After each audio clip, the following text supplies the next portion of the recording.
हम यूजर से बात कर रहे हैं।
A very good afternoon to each one of you present here.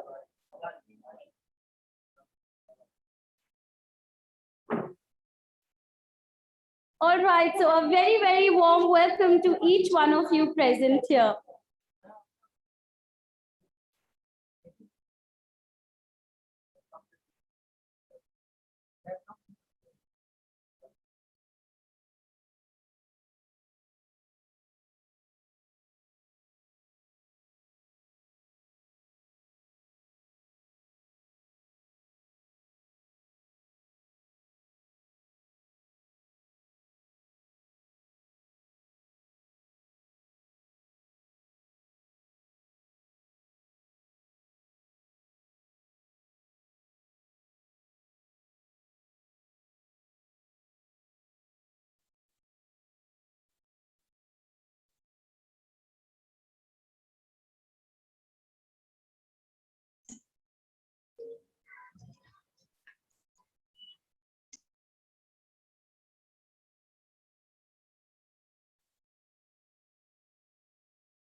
Is it audible, sir? Hello.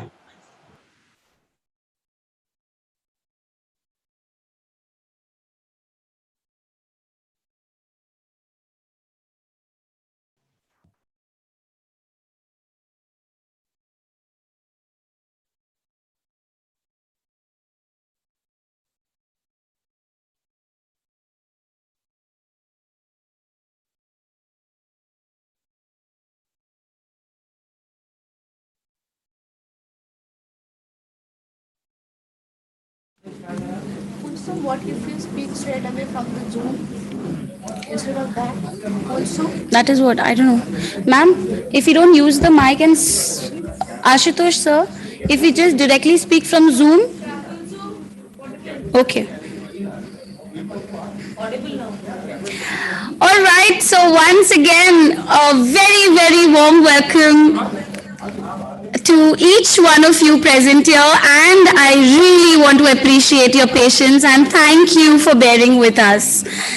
Well, we all are here for a special event, which is video conference. And video conference is a great platform for the students to voice their opinions and interact with their counterparts in different areas of the world to establish a peace link.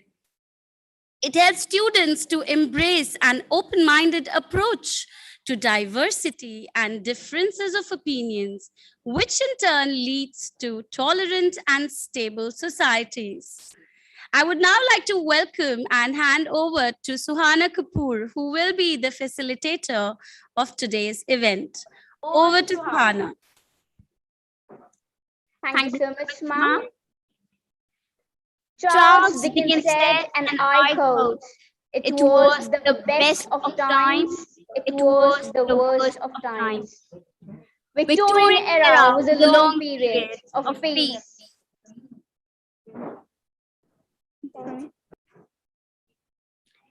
Victorian era was a long period of peace, prosperity, refined culture, and literature.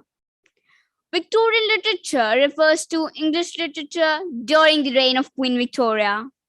It was in the Victorian era that the novel became the leading literary genre in English.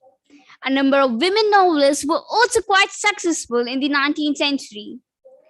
Today's literature is majorly inspired by Victorian poets. I mean, who can forget Charles Austen and A Pride and Prejudice, which still steals the heart of every single one of us?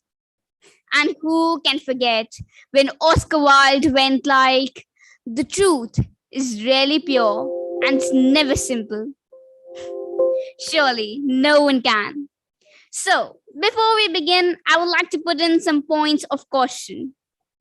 Speak every word clearly. Speak your eye perspective. Cameras should be kept on at all times. If in any case of inconvenience, kindly write it down in the chat box. A good language and body posture will be appreciated. Speak clearly, slowly, and be audible. Reaction button is to be used extensively. Participants are requested to listen patiently because it helps in learning. Remember, one has to be very respectful towards each other. And here, because it is not a competition and it is your VC. So, anyone who wants to speak further on this dialogue can just step forward by writing their names in the chat box. Yes, let's have our first participant. Gauri Srivastav, is it? The floor is all yours. Thank you. Good afternoon, everyone. This is Gauri Srivastav from City Montessori School, Chalk Campus. The Victorian era, spanning the duration of Queen Victoria's rule from 1837 to 1901, is characterized by expanding horizons of education, literacy, as well as increased desire of people to question religion and politics. During this time, publications such as Marx' Manifesto and Darwin's Origin of Species served as a catalyst for political and new religious controversy. Also, during this Victorian era, the influence of literature became more prevalent, as readily evolved into social pastime, indicated by increasing literacy rate. And it was estimated that approx half of the male population was literate to a certain degree due to increase in science and technology advancements. Reading became less of a privilege for wealthy and more of a pastime for common British citizens. The periodicals of floods. The magazines provided monthly installments of news articles, satiric essays. There were various writers that shared their work with the public, like Dickens, Browning, Tennyson, and Thomas Hardy. Thank you. Very rightly said. Thank you so much. So next, I would like to invite Priyani. Thank you. It was the best of time. It was the worst of time. It was the age of wisdom. It was the age of foolishness. It was the epoch of belief. It was the epoch of incredulity. It was the season of light. It was the season of darkness. It was the spring of hope. It was the winter of despair. We had everything before us. We had nothing before us. We were all going direct to the heaven. We were all going direct to the other way. In short, the period was so far like the present period that some of its noisiest authorities instead insisted on its being received for good or for evil in the superlative degree of comparison only. Beautifully quoted by Charles Dickens in his book, A Tale of Two Cities. Namaskar, everyone. I, Priyani Vani, would like to put forward my thoughts on the topic Victorian literature, a true mirror to the society. As we all know, that Victorian literature was the great literature, and Victorian era was the golden period of this literature. There were so many great novelists, artists, and authors who existed in that period, like Charles Dickens, the Bronte sisters, William Thackeray, and many more. As we all know that the literature was really great. Not only that, the literature depicted the problems of the people, and it also helped them realizing it and making amends for it. It helped women to take their stand in the society and also helped them in realizing their problems and to solve them. So hence we can say that yes, the literature was a true mirror of society. And that's all from my side. Thank you. I see you've spoken about a lot of contrast. Thank you so much. So moving on, I would like to invite Tejas. Thank you so much. So, well, according to my perspective, I think that Victorian era was a time of contrast, of peace and protest, of prosperity.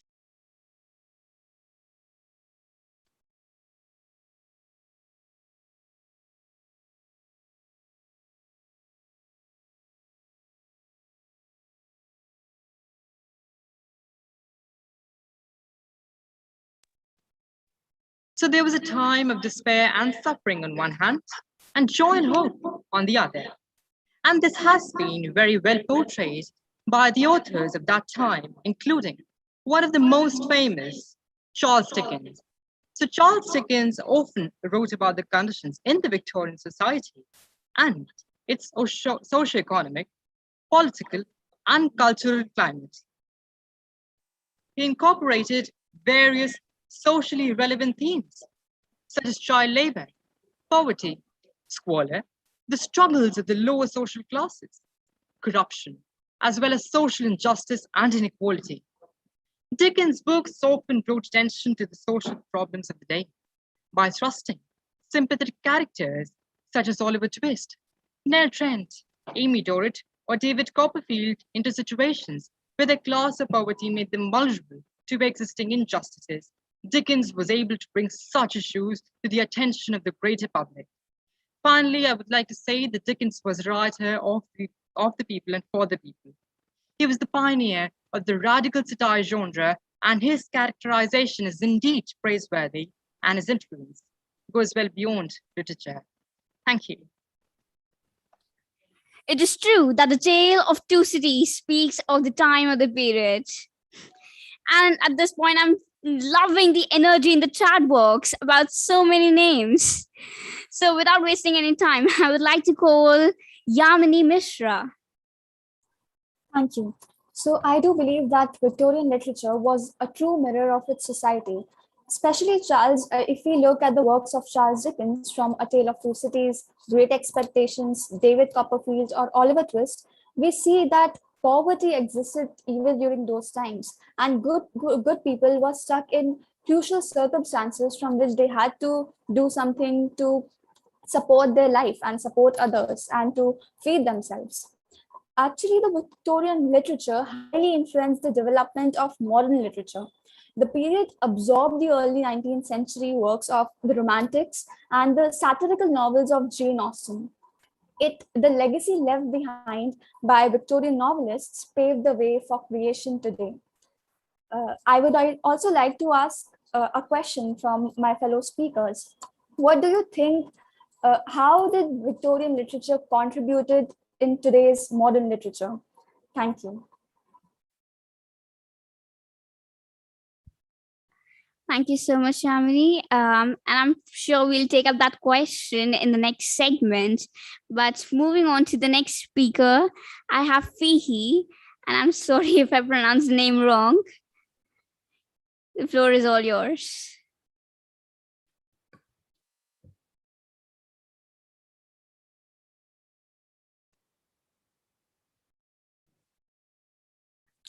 I guess there must be some technical issue. So I will invite the next speaker. Tanish Sonkar, you may go ahead. That Victorian literature is a reflection of the society is a fact that has been widely acknowledged. Literature indeed reflects the society, its good values, and its ills. In its corrective function, literature mirrors the ill of the society with a view to making the society realize its mistakes and make amends. It also projects the virtues or the good values in the society for the people to emulate. Literature, as an imitation of human action, often presents a picture of what people think, say, and do in the society. In literature, we find stories designed to portray human life and action through some characters who, by their words, action, and reaction, convey certain messages.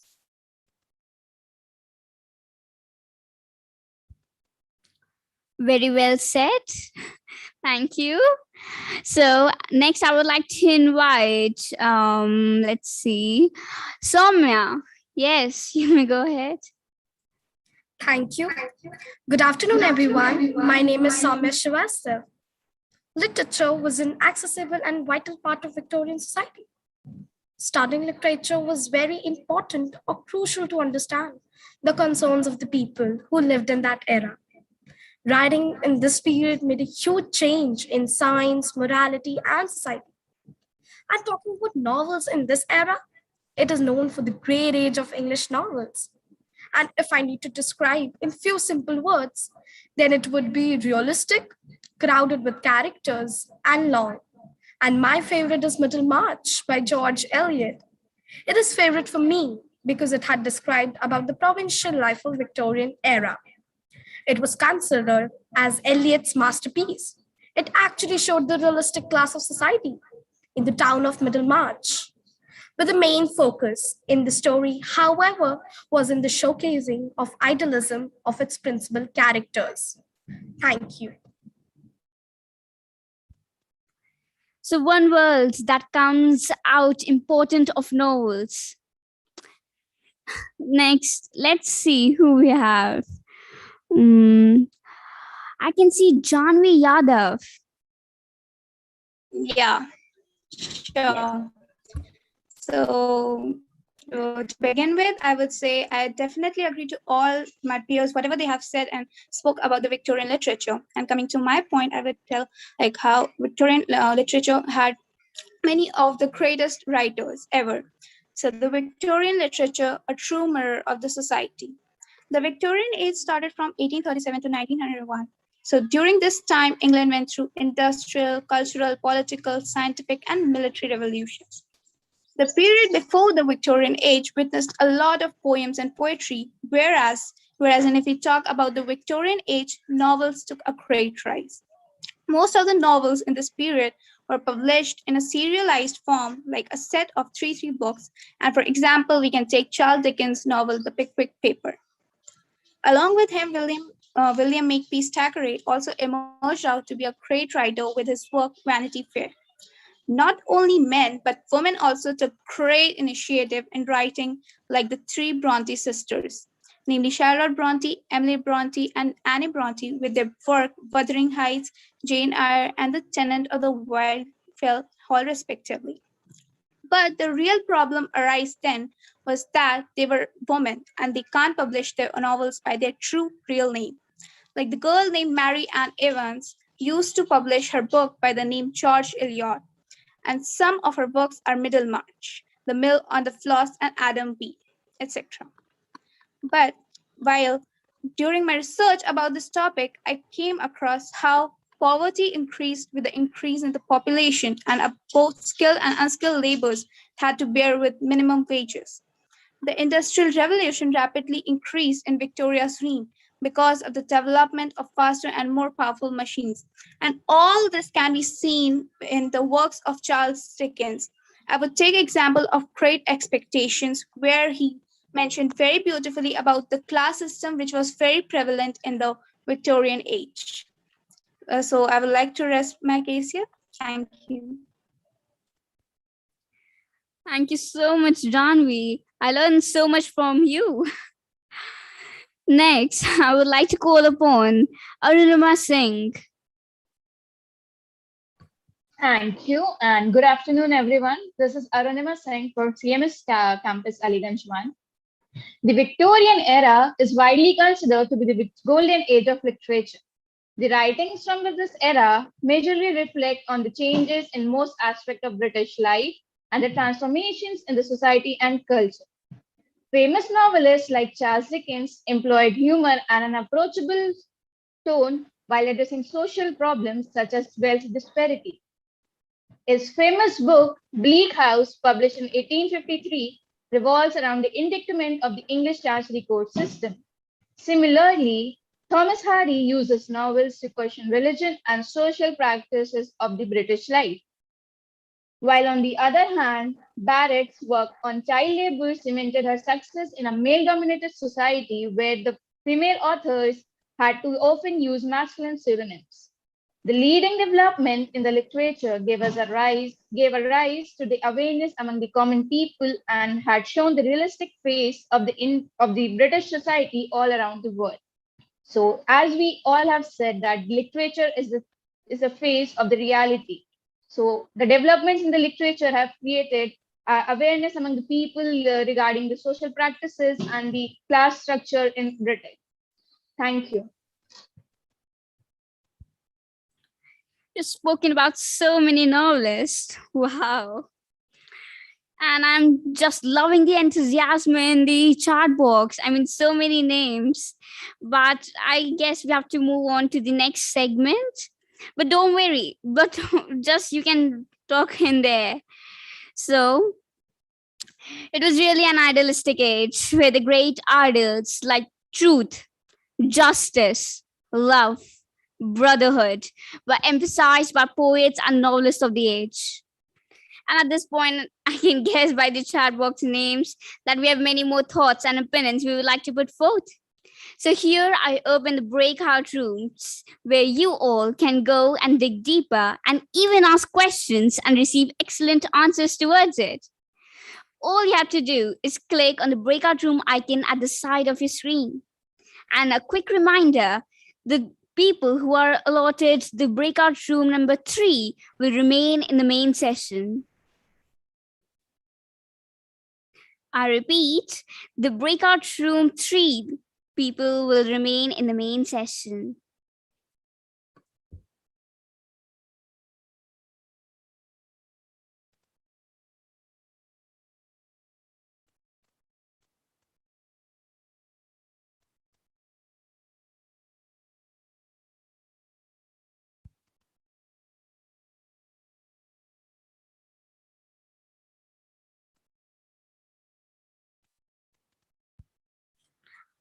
And I will request you all to join your assigned breakout rooms. The icon is at the side of your screen.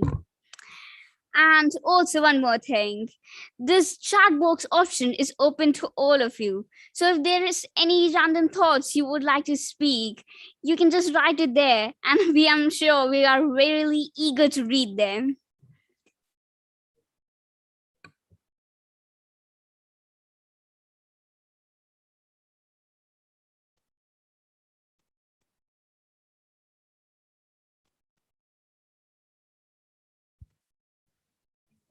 Say the question, then start.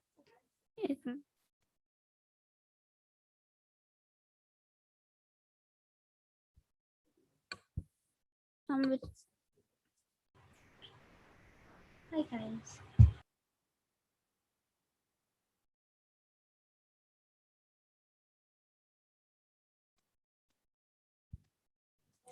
So let's begin.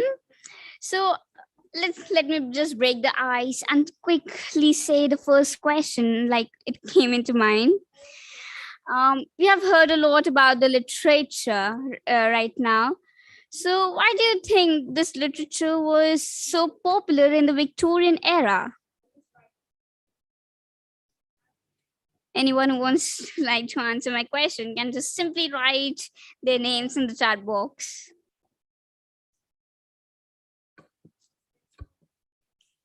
Yes, Tejas, you may go ahead. Thank you so much. So Victorians were quite realistic and thus were more concerned about the reality rather than the ideal world. And because of the Industrial Revolution and advancement in science and technology, there was a drastic increase in the city population that gave rise to slums. Dickens' novels enters the world of workhouses, the dens of thieves and streets, and highlights that while there was economic prosperity on one side, there was poverty on the other. So the Victorian readers could thus identify with the protagonist. Thank you. Thank you so much, Tejas.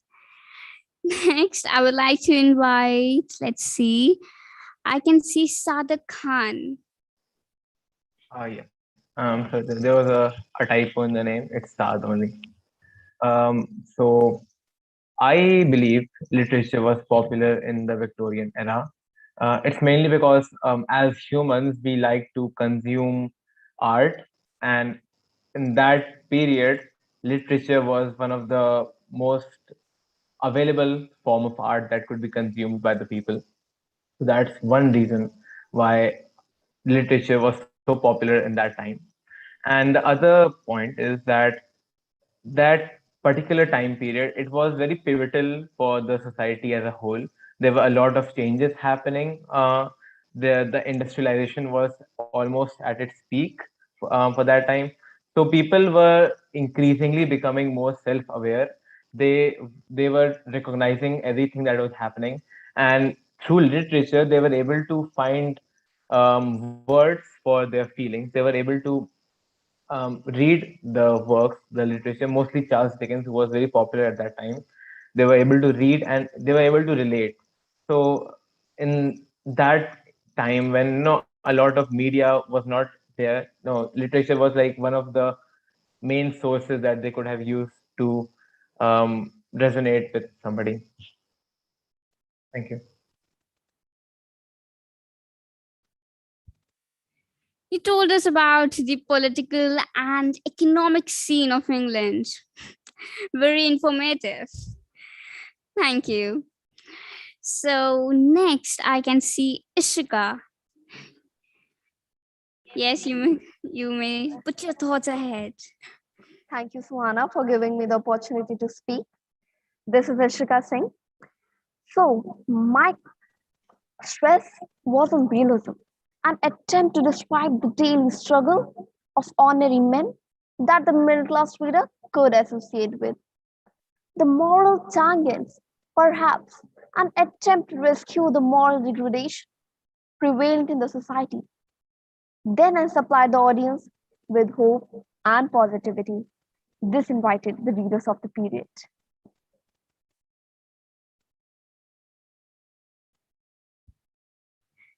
Thank you so much, Ashika, for those well-spoken words.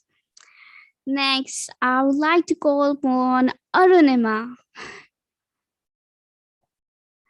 Well, in my opinion, I think the realism of the novels and the fact that the authors and the novelists focused on depicting the real situation and the problems in the society is what attracted the readers to their books, because at some point the commoners and the other peoples of the society could relate themselves to the protagonists and the characters of the book, and that is what attracted them to the books and which encouraged them to read more and more.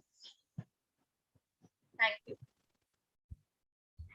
Wow, thank you so much. I see there are many names in the chat box. Yes, Sanvi, we would love to hear from you. Yeah, is it Janvi, you said Janvi? Thank you for asking me oh. the question. Thank you for giving me this opportunity. And I would like to speak about the Victorian age, as reading became less of a privilege of the wealthy and more of a pastime of the common British citizen. Publications such as periodicals flourished. These magazines proved monthly installments of new articles, satiric essays, poetry, and fiction.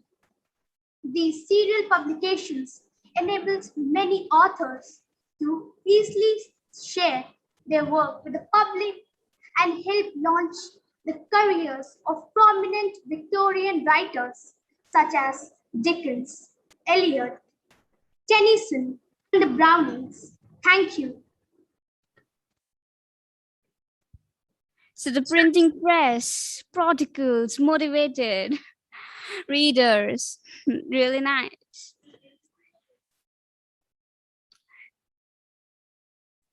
Next, I would like to invite, let's see, I see so many names. Ayushi Sinha. I see you're eager to speak. You may go ahead.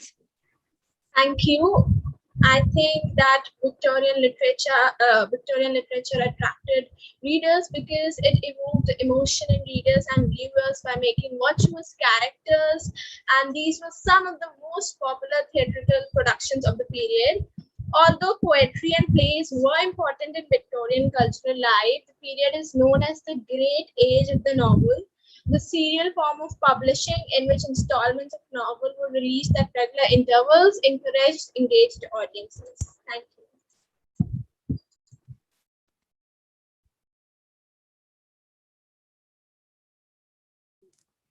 Thank you so much, everyone. I heard so many things. I mean, I really see these are all intelligent people with worthwhile things to say. So now I would like to bring us back to the main session. And I would request Ashutosh sir to end the breakout rooms. Thank you. So welcome back again, everyone. So it was really from the Victorian era till the present day, we have come a long way. And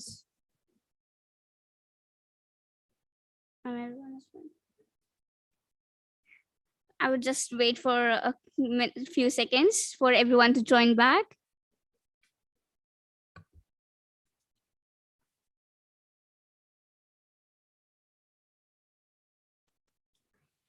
Okay, coming back to the main segment. From the Victorian era till the present day, we have come a long way. We have discussed so many things. So let's reflect upon how much have we progressed. Yes. So let's see, where are we today? What is today's generation talking about?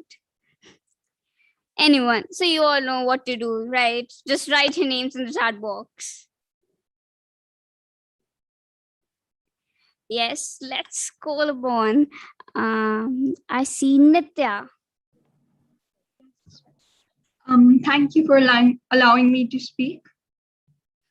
Now, I personally believe that the Victorian era and today's era is quite connected.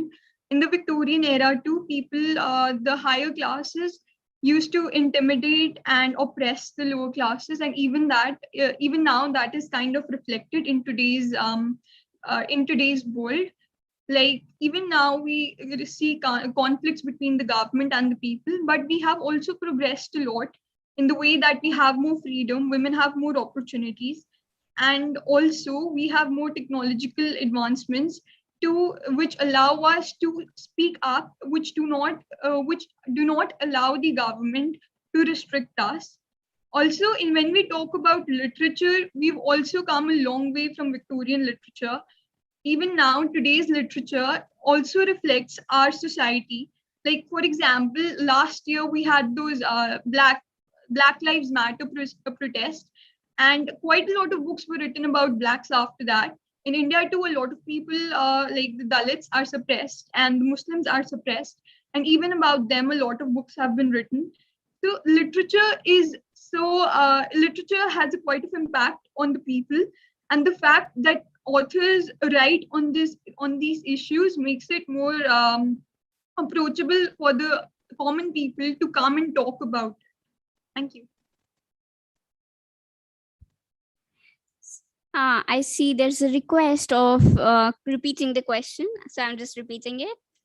My question was, where are we today?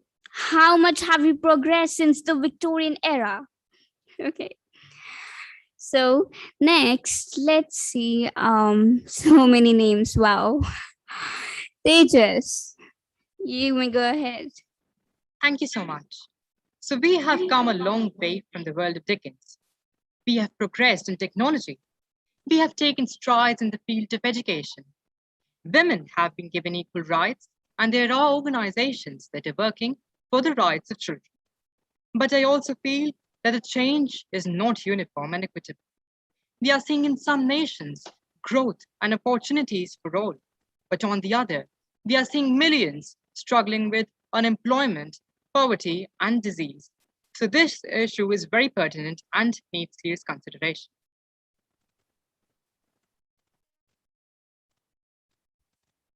Thank you so much, Tejas. So I'm just gonna see. I see Aditi Walia. Yes, you may go ahead. Am I audible? Yes, you're clearly audible. A very good afternoon to one and all. What I think that in the Victorian era, there was a big difference between classes. There were three classes mainly: the upper class, lower cases, families and ancestors have earned enough money for them. Their children were able to get tutors who belonged to a developing middle class. Other people from the middle class owned industries. The low class, however, illiterated the worst life. Their families were big, so only the father working was often not enough. That's why the children had to go and work for long hours with low incomes. Now, we cannot imagine sending a 7-year-old child to factories for working all day long. Every child in our society gets educated, and if parents don't earn enough money or don't have a job, the government can help. Another big difference between the two societies is the way women were treated. Although the Industrial Revolution changed the opportunities for women, and they could have a job as well, there were still a lot of inequalities between women and men. In Victorian era, the knowledge about medicine was developing and growing. The problem was that it was only for people who could afford it. Now, no matter how much money you have, everyone can get the medicine he or she needs. As very well said, we don't have to we don't have to move the way from where we started. So we are progressing. Thank you. Thank you. You spoke so much in detail about the class system in the Victorian era. But it is good, I see, that we are improved now. So let me call someone who hasn't spoken yet. Harithagi, I'm sorry if I pronounced the name wrong. No, it's correct. I think we have progressed as well, but yes, we have progressed because we have more technologies, we have voting rights, we have more freedom. Females can like do what they want, and there is not much obstruction against them. But there is still in some areas of the world, and like there's a lot of changes. Like there are social services, and like government helps people. So we have progressed, but still, I think we have yet to progress because we are not yet open-minded, and I think literature has helped in progressing because when writers write something that is like not commonly spoken in society, or rather it's like a taboo which you can't really speak out loud, when you write about it, you can still get some insight upon it, and then you can actually like get brave enough to speak it out in public, because there are many topics around like LGBTQ and other things which people do not speak of, and then there are many people oppressed. So when writers write about these things, it helps us progress. And while progressing, like there is this nostalgia, like even though we have this say we are waiting for a new upgrade on our laptops or something, we'd still think about at one point of the day how it would have been nice if we went back in the day, like how simple things were. So there are many things like that. But I think we have progressed to a certain extent, which we can still progress through. And literature really helps it because, like, I think you can take magazines as and newspapers, anything as a form of literature because it expresses something, and I think you can understand points of it. So it still helps us progress. So we are still progressing, and we have another extent to move on to. Thank you. Yes, you really spoke about literature as the mirror of society, and it urges us to be vocal. And I see Yashveer, who was writing his name. And yes, you may go ahead. Good afternoon, everyone. Thank you.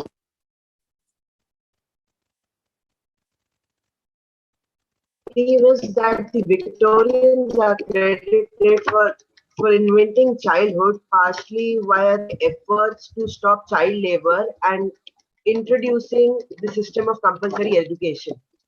Times and Victorians had a mission to describe and classify the entire natural world. Much of this writing does not rise to the level of being regarded as literature, but one book in particular, that's Charles Darwin's On the Origin of Species, remained famous. The theory of evolution contained within the work challenged many of the ideas the Victorians had about themselves and their place in world. Also, it was Arthur Conan Doyle's Sherlock Holmes who proved to be the most popular fictional detective of the Victorian age and indeed of all times. Also, the philosophical writings of John Mill covered logics and economics.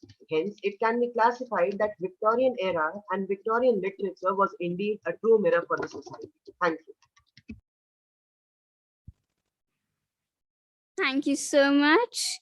And I'm sorry, but we're running out of time, so we have to move on to the next segment. But to the participants who did not get a chance, they can write their thoughts in the chat box, which is open to everyone, right? So now I would hand over to Kulsum ma'am.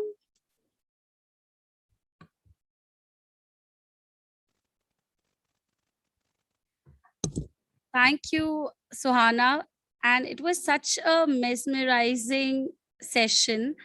And I'm so glad to see each one of you, with such beautiful thoughts.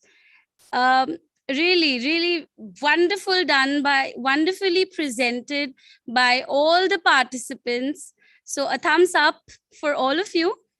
Moving on to the next segment, we're going to talk about a very important topic today, which is the Sustainable Development Goals, which is also known as the Global Goals that were adopted by the United Nations in 2015 as a universal call to the action to end poverty, protect the planet, and ensure that by 2030, all the people enjoy peace and prosperity. There are 17 SDGs in totality.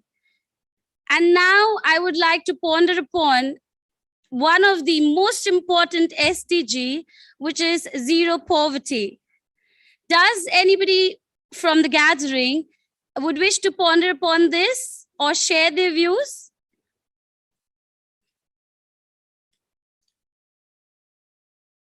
Well, I can see Tejas. Over to you, Tejas. Thank you so much. I feel that it is terribly wrong that some people do not have even the basic necessities of life, while some others enjoy wealth. There should be more of people, students, NGOs, communities who can work at a local level. These local communities will survey the needs of the people and provide them with medicines, water, food, and shelter if needed. Well said, Tejas. extremely well, very important point pointed, that it's very important that we should form groups to provide the basic necessities. And coming to that point is my next question, and that is,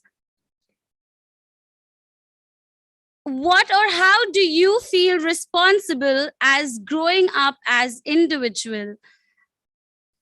Well, I can see Aditi. Aditi, over to you.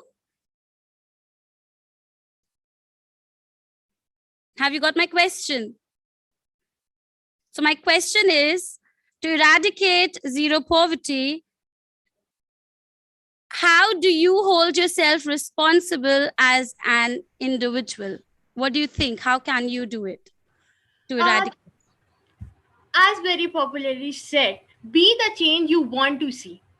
From starting from the very basic level, the future of tomorrow. The future of tomorrow are going to develop because we are the main reason for this poverty.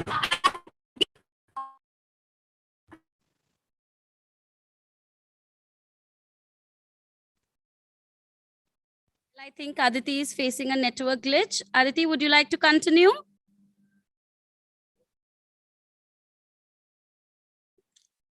You've muted yourself, Aditi. Could you unmute yourself?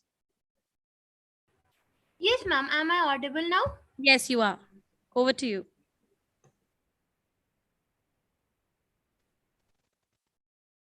Okay, so I think Aditi is facing a little network glitch. Over to Swasti. Swasti, do you want to say something on this? Yes, ma'am, surely. What I think is the major difference between the Victorian society and our society is the amount of opportunities given to the women and children of our era. In the Victorian society, the women were not given opportunities, and even the most beautiful writers of the Victorian society had to use pseudonyms, especially the writers like Charlotte Bronte and Emily Bronte.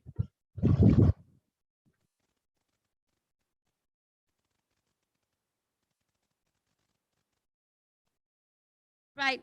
Thank you on that, Swasti. But we have been talking about what others could do.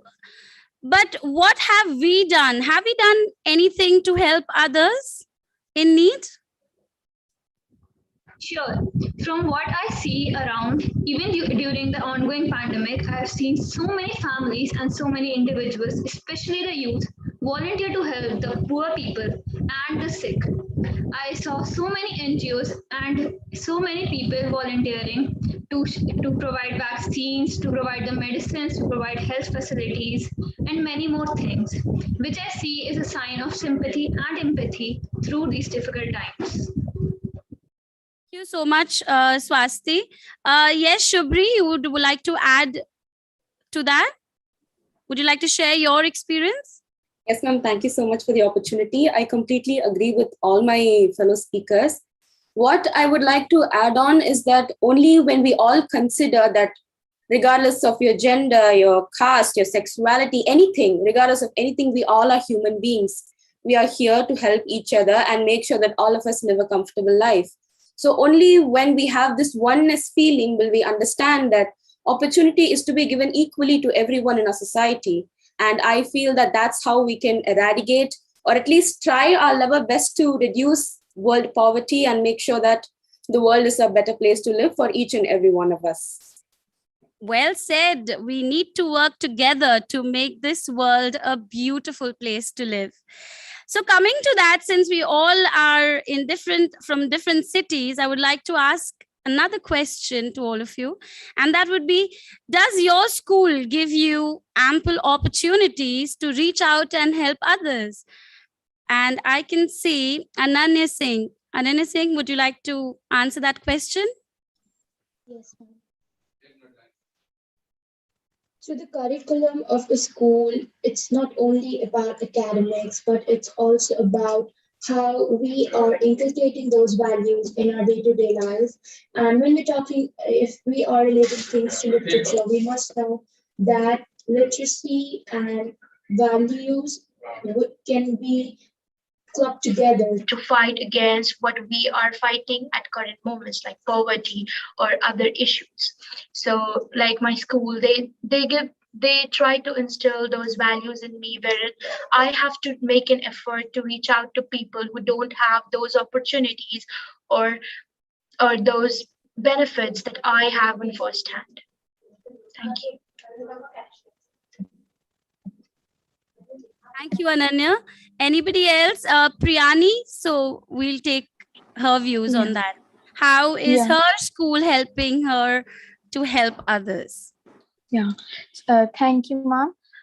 My school is working hard for everything, works hard for everything, whatever it is. Okay, so in this also, in helping others, our school gives us moral values and gives us the knowledge to help others, gives us the ways, suggests us the ways to help others. It takes us to the poor people. We go, some children are selected to go on visits to the children or to the people, and we donate things to others too. Our school helps, sometimes our school helps donation also for donating things like books and clothes, which we can give because we are having ample of things, but the poor don't. So our school gives us that values and helps poor to grow, and also helps them in getting those things. Wow, that's a wonderful way to give a little input, because as you well said, that we have ample and they don't. So we can definitely do a lot of, charity. And you spoke about values, which are absolutely important. Coming to that, we move on to our next very important topic of discussion today, and which is why we are all here. And my question is, why do you think education is important, which will lead us to our SDG goal for quality education? So why do you think education is important? Can I get some views? Well, let me call out the students who haven't got an opportunity. Anmol, over to you. Thank you, ma'am. I think education is pretty important in this day and age because, well, without education, we just would not be here. Even you and me and everyone present over here are pretty well-educated people. So I think education is pretty essential for us to, well, be a functioning member of society in the 21st century, that is.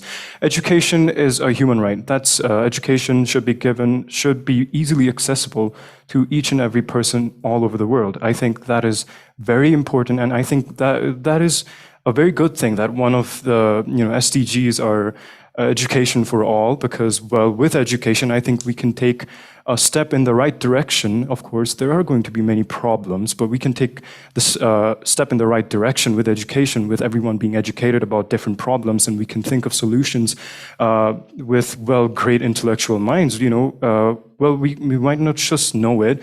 I'll just give you an example. So let's just say there is a kid in Africa or like some remote place in the world that just does not have education, and he cannot get access to any sort of education whatsoever. But if he did get access to education, who knows? He could have been a really, really smart person. He could have found out about many different things. Well, I can't say exactly what he could have done, but of course that depends on the person.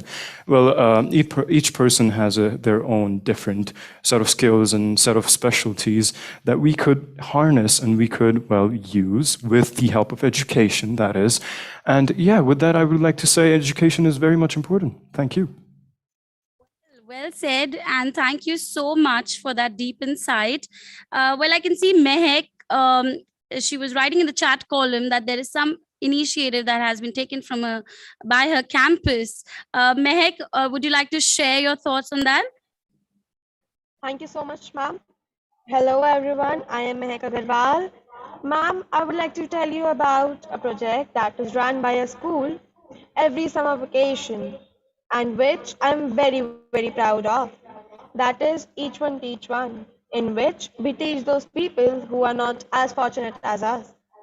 We are provided books that helps us train them better. Not only this, once the summer breaks are over, The learner is also tested on how much they learned. Isn't it a great way to contribute towards your community? I feel indeed it is. Thank you. That is a wonderful program. Each one, teach one will definitely help us eradicate poverty, as well as we are going to give quality education to the students or to the children who are underprivileged and who are not as special as we get the different opportunities. Moving on to my next question is, why do you think quality education is important? So over to Ishika. So thank you, ma'am, for giving me the opportunity to speak. We must actually know what we mean by quality education and why it is important. To me, quality education is not anything to do with algebra or reading. It is reading and writing. And I know that many people in a country cannot even read the basic alphabets. So we need to recognize it and assist people around us. If we can educate even one person, the impact will be seen. Thank you. Thank you, Ishita, for that beautiful insight. Yet again, so you see, children, what you're already doing.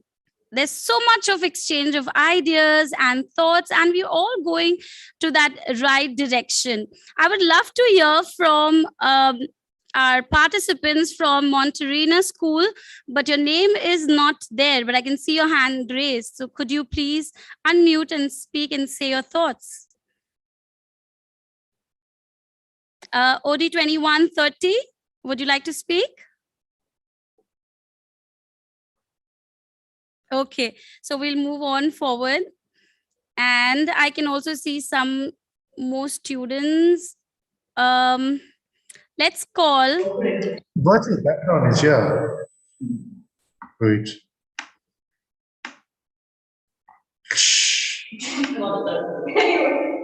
Okay. Just go for it. You've muted yourself, but you're not audible. Okay, so let's move on to the next. Okay, let's move on to the next participant. Right.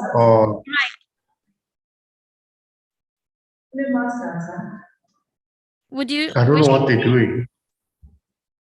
They moved on to the next.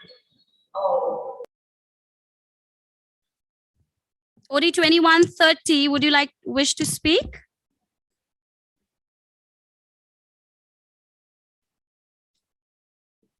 Okay.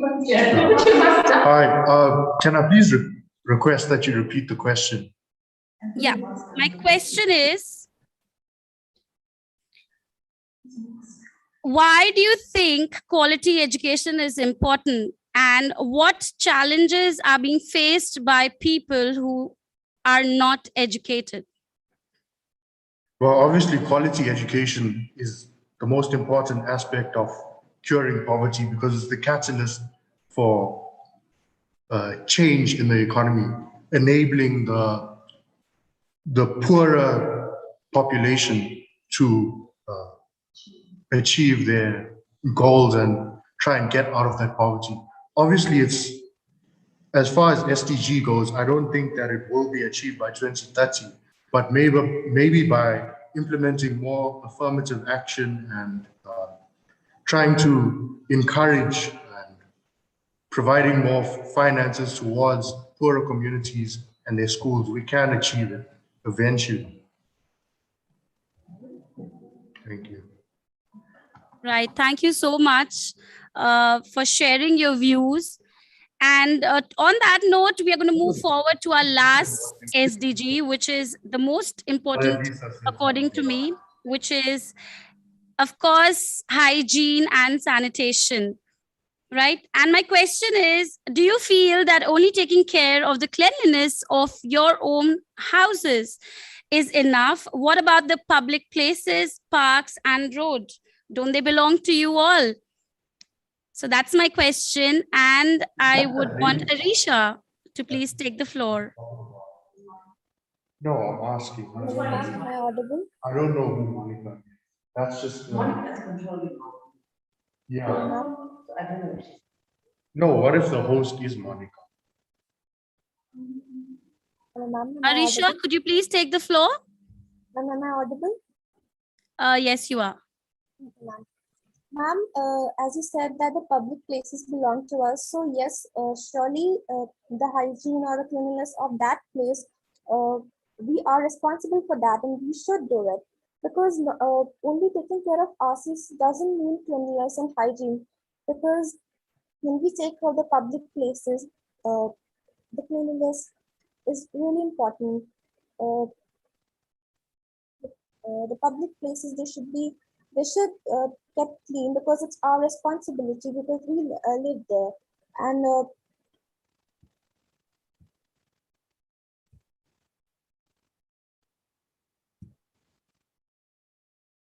Okay, so I think Arisha is again facing a network issue. We'll move forward. Thank you very much, Arisha. Well, next, let's see, someone who's not got an opportunity to, okay, Sahiti, maybe you could take the floor. Thank you so much for the recognition. So if we're talking about the question of hygiene and sanitation, it has always been important, obviously, but at such a time, during the time of the pandemic, its importance has multiplied.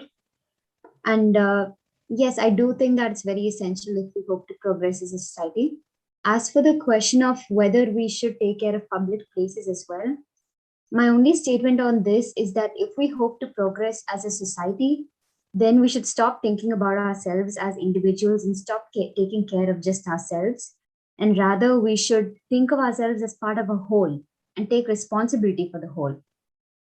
If we're allowed use of public places, then I think that we should also take part of the responsibility of taking care of that place. And so, no, your duty in achieving that SDG hygiene is not just cleaning your own home, but rather being a responsible citizen of your country, of the world, and of taking care of public places as well. Thank you. Well, thank you so much, Saiti, and absolutely well said. But there's a little announcement for all the debate participants to please join the debate link because we're about to begin. An announcement for the debate participants to please join the debate link as we're about to begin. All right. So, of course, I would just like to sum it all up by just saying that now it's time that we actually take some concrete actions to all that was discussed today in this video conference about the SDG goals. This was just the tip of the iceberg. We need to do so much once we go back. Over to Suhana Kapoor for further proceedings. Thank you so much. Thank you so much, ma'am. And I was hearing all of you and I learned so much. And I can see the reaction button is not being used so much. So can we have that clapping symbol as a reaction? Let's appreciate for all we have discussed today. Yes, thank you so much. Moving forward. It has been a video conference full of different thoughts, opinions, and different perspectives. Each one of us went into a deeper conversation today. No doubt we learned something. So anyone who wants to speak about what they learned, any example they want to give, something interesting, can just, you all know the drill, just write your names in the chat box. Yes, I can see. Swasti, you may go ahead. Thank you so much. This was a thoroughly refreshing conference where I learned so many things from so many different perspectives. I'm happy beyond words to see so many people of our generation share the same ideologies as me and presenting them with such precision. It inspires me to be a better person every single day. Thank you. Thank you so much. I see so many names. Oh my God. Ishika, the floor is all yours. It was indeed an engaging BC. We learned that some of the problems that the world is facing today was faced during the Victorian era as well. While the Industrial Revolution was a great stride in path to progress, but we saw social evil associated with it, like child labor. We have made progress in the field of education, innovation, technology, and the rights for women. So we all need to work together to remove all traces of poverty, malnutrition, or education gap evident in some societies. We cannot expect the government alone to make a visible difference, but individuals, societies, NGOs, and the youth need to be apprised. They need to think beyond themselves and act as one united community or one world, one human race, and one planet. Thank you. Thank you so much, Rishika. And just a quick reminder, there's an exit ticket in the chat box, and I would love you all to just keep your feedbacks in it. Yes, let's continue. I have so many names. Saad Khan, you may go ahead. Thank you for allowing me to speak. Well, today's session was pretty amazing so far. It was great to hear everybody's opinion on the Victorian era and then the Sustainable Development Goals. It is refreshing, to hear everybody's different opinion once in a while, and a lot of the people had great ideas and thoughts, and it was just nice to know what other people think outside, ourselves, because since last year it's very hard to connect with different people because of the lockdown, and so this was a great opportunity for everybody to learn from each other and just hear what everybody else thinks in general. So it was a great experience. Thank you. Thank you so much. And since we're running out of time, I would like to call Yamini to sum it up. Thank you so much. So I see this was a very wonderful video conference. I got to learn so much from so many of you, and all the points taken up by the speakers were brainstorming and thought provoking. I mean, this video conference has been enriching, and we've all learned so much from here, and we'll be taking back so many thoughts. And I'm really glad that we took up sustainable development goals, and I got to know so many point of views that I really think that we should take up initiative to make a change, and going from Victorian era to sustainable development goals and giving our point of views and taking things seriously so that we can make a change in the world and make this world a better place is really something that we should all take back from here. So I'm really glad to be a part of this video conference. Thank you. Thank you so much, Yamini. So last, but certainly not the least, after a long, enthusiastic dialogue, we come to an end of this video conference. But learning and researching shall continue. Thank you, everyone, and goodbye until we meet.